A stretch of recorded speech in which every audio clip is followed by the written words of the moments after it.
You having issues? Right, so in today's video, we're going to test out to see whether the Fantic Caballero 500 is actually any good off-road. Now, obviously, looking at it, it doesn't look like it, and it probably isn't. I'm up here at Rudland Rigg, which is in North Yorkshire. It's actually only a few miles away from where I grew up. I know a lot of people might be thinking this is a very stupid idea. I've got no off-road experience on motorbikes. I've done quite a bit of mountain biking before, a bit of downhilling, but nothing motorised. And this bike is definitely not made for the job. It's got road suspension, it's got knobbly tyres, so that might come in useful at some points, but the Rudland Rigg is not supposed to be the most strenuous off-road route, so we'll see how we get on. And hopefully this will be useful for somebody who's thinking about buying this bike for doing a bit of off-roading as well as on-roading. So let's get to it and see how we get on. Just one thing before we do get to it, I'm trying to make a go of this YouTube thing, so it'd be really helpful if you're watching this and you're interested in this bike or any off-road scrambler content, just to subscribe. It'll just help me massively, just motivate me to keep doing this, so thanks very much.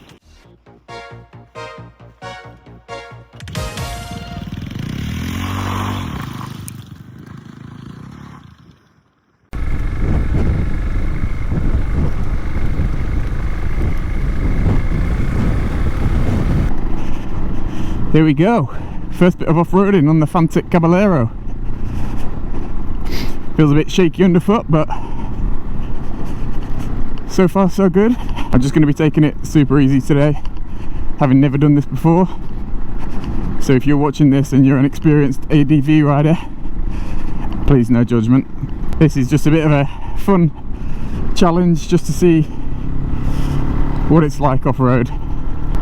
Fully aware that I might have to come back and turn around if it gets a bit too advanced for my abilities. These tyres seem like they're giving me plenty of grip so far, which is good. Stand up when you get a few bumps. Whee. It'd be interesting to see if we come across any other riders. I think it's quite a popular route, this one, so I think it's about 10 miles in distance, so probably won't even be on this for too long, but I think there's supposed to be some nice views along the way, so quite looking forward to seeing when we get over the top. Whee. Obviously not got any skid plates or anything on the bottom of this.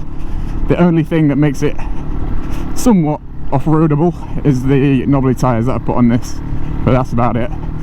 And that does not by any means classify this bike as an off-roader. So, but it seems to be handling it alright so far. Steaming up a bit in my visor, even though I have got a pin lock, but I think that's due to the increased amount of exertion that I'm doing to sort of wrestle the bike and keep it on the straight and narrow. Oh, this is nice. Smooth sand, I can feel it jittering about underneath me, but nothing that's not manageable so far. I'm gonna have to pop this visor open. Hopefully opening my visor you can still hear me.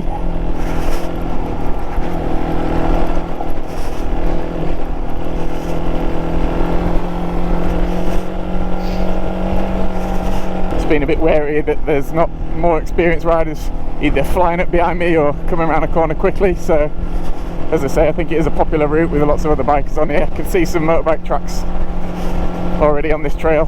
They look quite fresh, probably from today.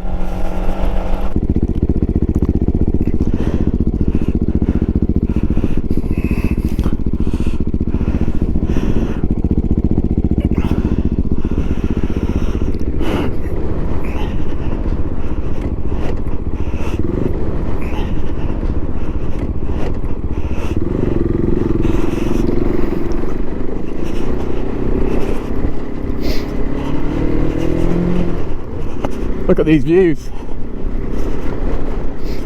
Hopefully it's picking it up as well as I can see it. North York National Park. Oh, got some walkers here, so I'll take it easy.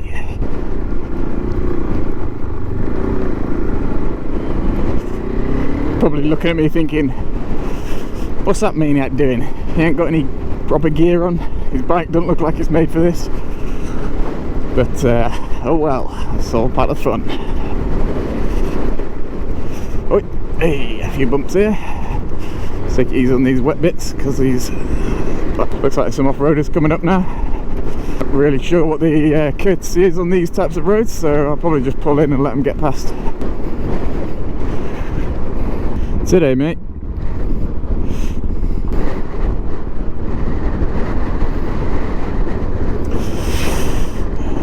Let's go.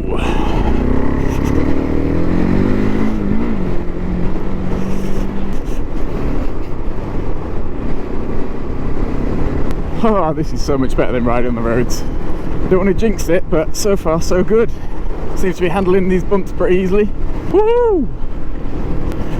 God, the weather over there looks a bit miserable and grey, so hopefully that doesn't head this way. But over there it looks nice. It's tootling along at 40. No bother.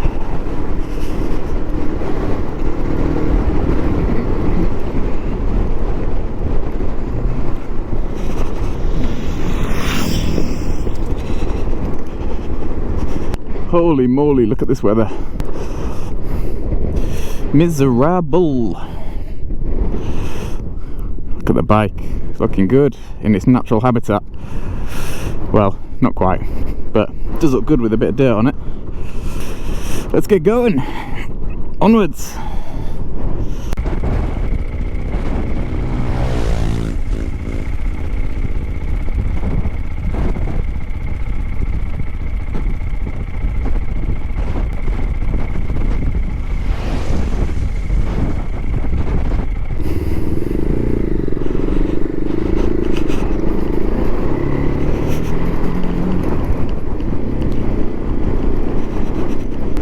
Some big rocks here and there, so hoping I don't get a puncture. Letting my knees absorb it, so not hitting anything too hard with the bike with the full weight of my body.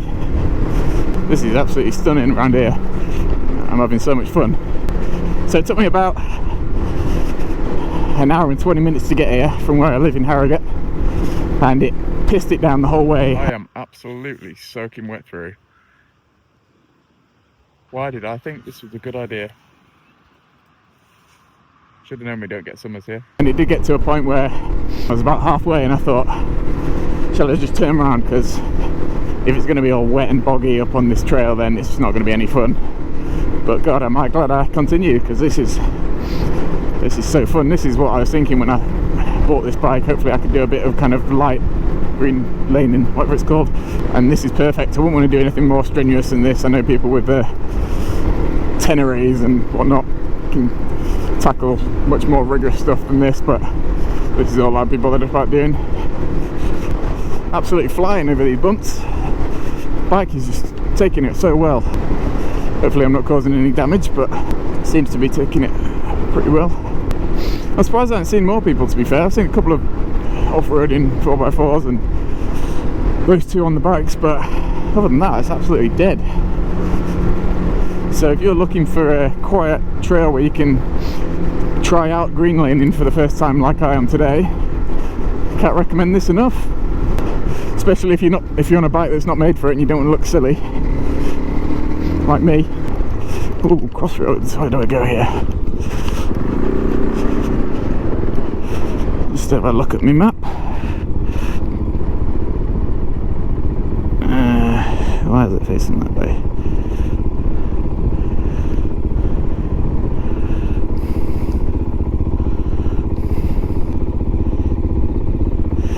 There we go, straight on. Getting a bit more rocky here. Very worried about a puncture, but these are brand new tyres, so they should have a bit of tread on them. Yep, got some bikers here.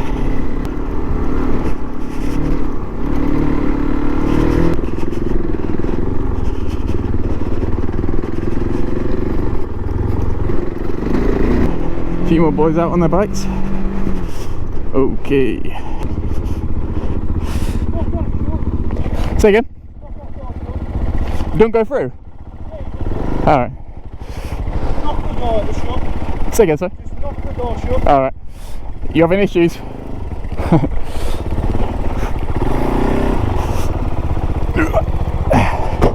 Cheers, mate.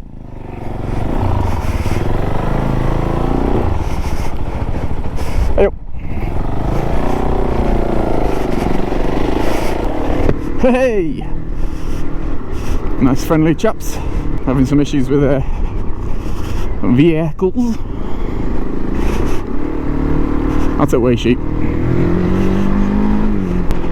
Whoa, look at that view. Hopefully you can see what I can see. That is stunning. I think that's Middlesbrough down there. But my geography up here is not that great.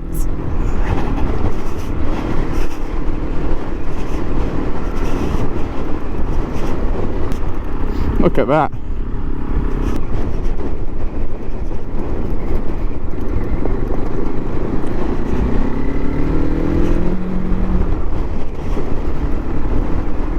Stop up here and have a little rest.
So, I've just finished the Rudland Rigg on the Fantic Caballero 500 Deluxe. A bike definitely not made for this kind of terrain. It's obviously a complete road bike. It's been designed for style, not for going off-road.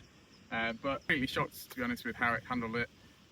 Very smooth going over the bumps. There was no kind of scary situation. As long as you kind of stood up, taking the ruts in your knees rather than putting all the weight on the bike and making the bike do all the work, you'd be absolutely fine taking this off-road. Obviously, I probably wouldn't do anything more strenuous than what I did today. Obviously, you know, this is a very easy beginner green lane route, and I probably will just stick to doing things like that. But I had such a good time today. I'm definitely going to get this bike back out, try and find some more similar routes, and yeah, if you're ever up in North Yorkshire, definitely check out the Rudland Rigg. I probably wouldn't do it on a Jigsaw 1000 or something like that, but as long as, yeah, you've got something sort of capable, give it a go, because it's an easy route. There was no kind of bouldering or huge drop-offs or anything that required any experience really. Towards the end it gets quite steep, but as long as you're kind of feathering the rear brake and using a bit of engine braking, you're fine, and don't let the bike run away from you. But yeah, this Fantic Caballero 500 Deluxe handled it very well. Very, very pleasantly surprised. So stunning views, as you can see behind me. Just hoping that my camera picked up most of the route. Obviously was using the GoPro and also the Insta360 X5 as well, so hopefully that picked up some good shots. But yeah, what an amazing day. And if you enjoy this content and you like seeing what this Fantic Caballero 500 is capable of, give this channel a subscribe. It means a lot to me. Just means that I can stay motivated to make more videos like this. So drop a message in the comments if there is anything you want to see me doing with this bike.